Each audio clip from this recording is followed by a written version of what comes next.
Sripad Sri Vallabha Charitamritam, chapter 42. Chanting of the prayer Datta Digambara, Datta Digambara, Sripad Sri Vallabha Datta Digambara, started by the Pitikapuram residents for the first time, spreads throughout the world. Sripada gives his divine darshan to his parents Bappanaraya Narasimhavarma and Pindya Venkatappa Shrestha at all times. After lunch, Sri Bhaskara Shastri started telling Sripada gave Datta Diksha in the houses of Ashudra, that only for one night. He gave any worship that was normally prescribed in the rules of the typical Diksha. He only tied a thread around the waist of the devotees and made them sing only bhajans. The Brahmins in Pitikapuram thought that it was a contradictory to what was written in the Shastras. They also took objection to Sripada declaring himself as Datta and that if they remembered him, his devotees'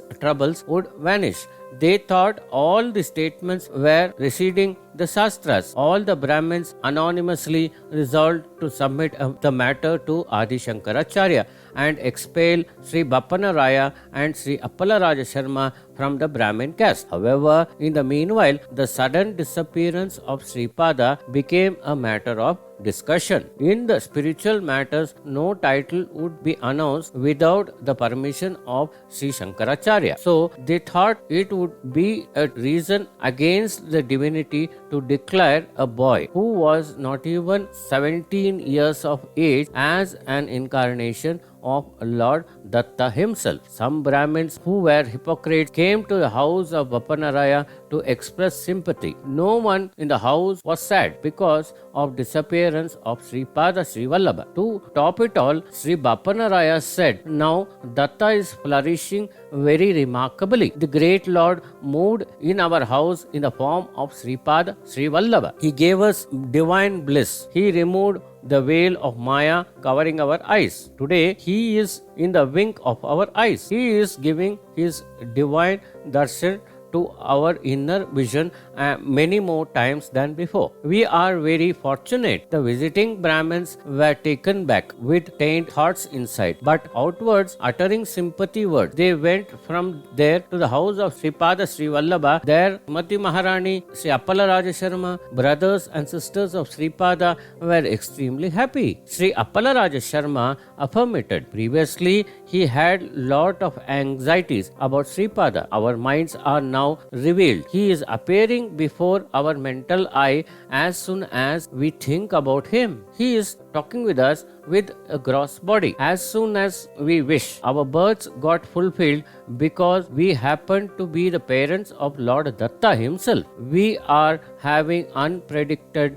happiness. The circumstances there were quite contradictory to the expectations of the Brahmins. Sri Venkatappa Shrestha said, "O noble Brahmins, previously we were spending only few hours with Sripada, but now he is not only constantly moving from our mental eyes but also appearing with his physical body and roaming in our houses." Sri Narasimhavarma said to the Brahmins, "The veils of Maya which surrounded our eyes are now removed. The great Lord, who is the eternal reviver, rejoice of divine delight, is moving in our house. He is cracking jokes with us and is with us, behind us, and is constantly in our sight. He is giving us darshan with his physical body more than before." These matters were conveyed to the sannyasi in the Kukateshwara temple. Allegation started to blossom of the sannyasi. He thought Sripada clearly proclaimed that he was verily Lord Datta himself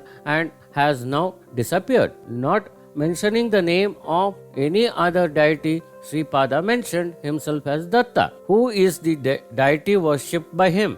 Sri Dattatreya probably incarnated in the form of Sripada Sri Vallabha. If his incarnation is true, then it would be equally true that I will face difficulties in the future. Lord Datta is of strange nature. He will bring difficulties to me. See the fun and will rescue only after my total surrender.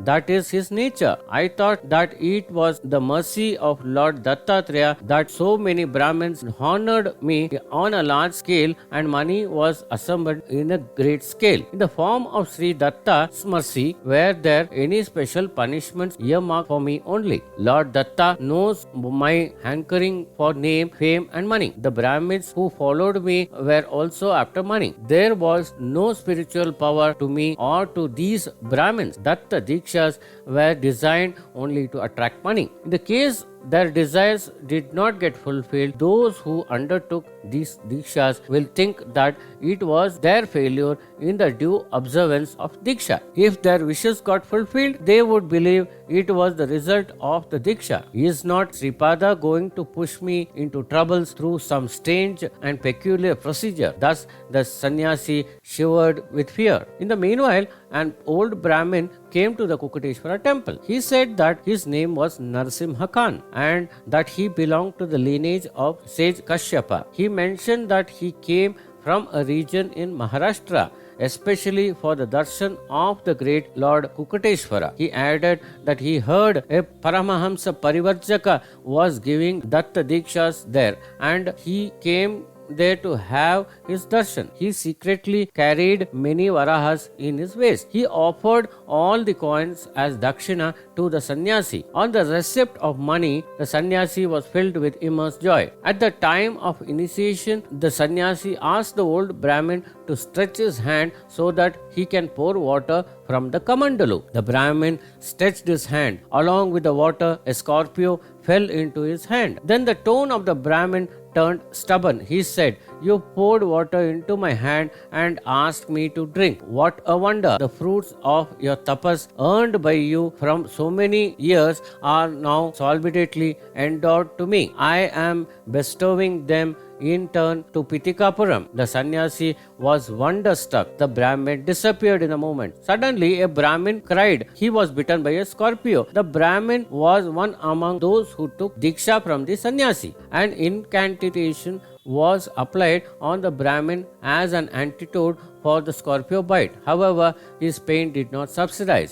Various mantras were chanted, but there was no improvement. A water ritual was performed to the Kukateshwara idol. A large quantity of camphor was lit. The Brahmin fainted. Foam came out of his mouth. It was confirmed that he was bitten by a snake, not a scorpio. Some people noticed that Scorpio fell into the hands of the old Maharashtrian Brahmin along with the water from the Kamandalu. Therefore, some people said that the Scorpio might have bitten the Brahmin. God only knows what sort of rumors originated and how quickly they circulated and evolved people in trouble in Pitikapuram. Some people were suspecting that the sannyasi who gave the Datta Diksha was merely responsible for the non-reduction of the Brahmin's pain from the scorpio bite. In spite of performance of water ritual to the Kukateshwara idol and camphor harati to the self-manifested Datta. In place of coins offered by the old Brahmin, pieces of coal were there. The heartbeat of the sannyasi suddenly palpitated with fear and Sripada Srivallabha might have come in this fashion to punish him. A strange rumor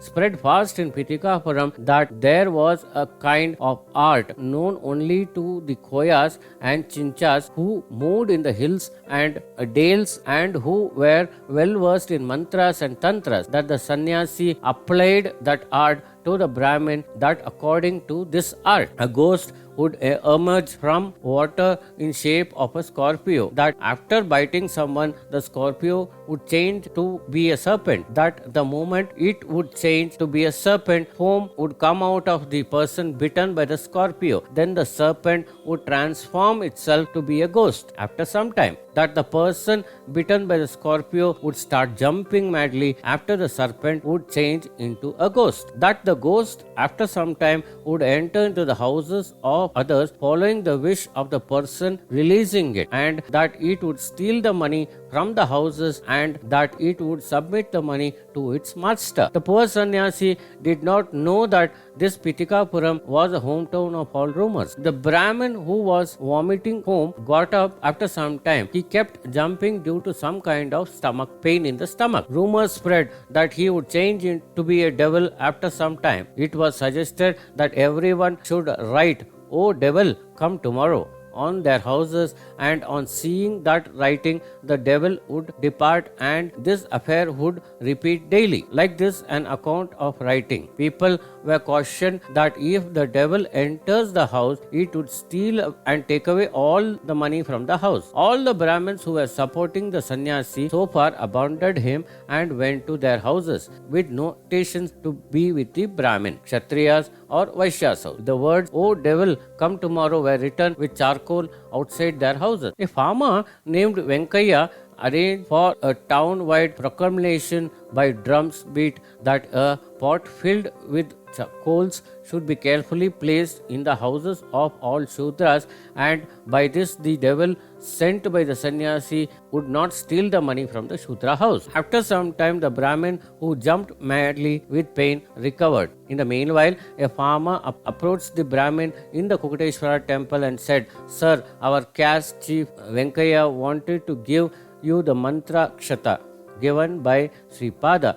You will become healthy from the efficacy of those mantraksha." Then the Brahmin thought, now that the ailment abated, I may really become a devil at any moment, as per the rumors that were circulating. The person is telling me to take the mantraksha from a Shudra house. Brahmin gave mantraksha to Shudras, but Shudras would not summon Brahmins to their houses and give mantraksha. Venkaya, being a good-natured person, may be calling me, only keeping my welfare in mind. With such feelings, he received the mantraksha from Venkaya and went home. As a result of the rumors spread in Pitikapuram, the faith of people from all castes on the sannyasi was lost. They all decided that it was not correct to give dakshina to the sannyasi, well versed in witchcraft. They took the money back from the sannyasi. He was sent out of the village without being beaten by the villagers. They asked Sri Bappanaraya what to do with all the money. Sri Bappanaraya said, "Buy food items with that money.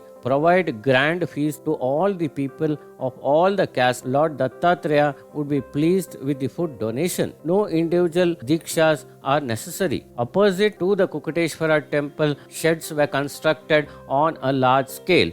A grand feast was arranged to the people of all 18 types of castes. All the people of Pitikapuram for the very first time chanted the divine name Datta Digambara, Datta Digambara, Sripada Vallabha Datta Digambara. Sripada averred long ago that this name will spread all over the world. Here we come to end of Sripad Sri Vallabha Charitamrita chapter 42. Om Sai Ram.